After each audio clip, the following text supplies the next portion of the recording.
چې کوم دعوه موږ کوو چې موږ د حضور پاک صلی الله علیه وسلم محبان یو، موږ د حضور پاک صلی الله علیه وسلم عاشقان یو، دا خبرې خالي په خوله نه وي، په ځان کې هم راسي.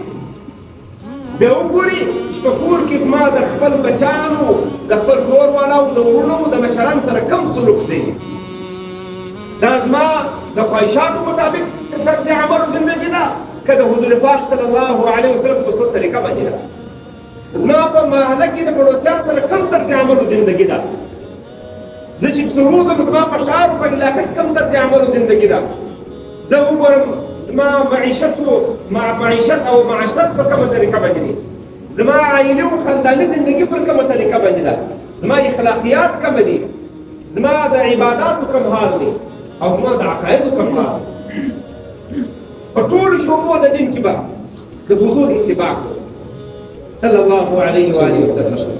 په کومه طریقه چې صحابه کرام کړی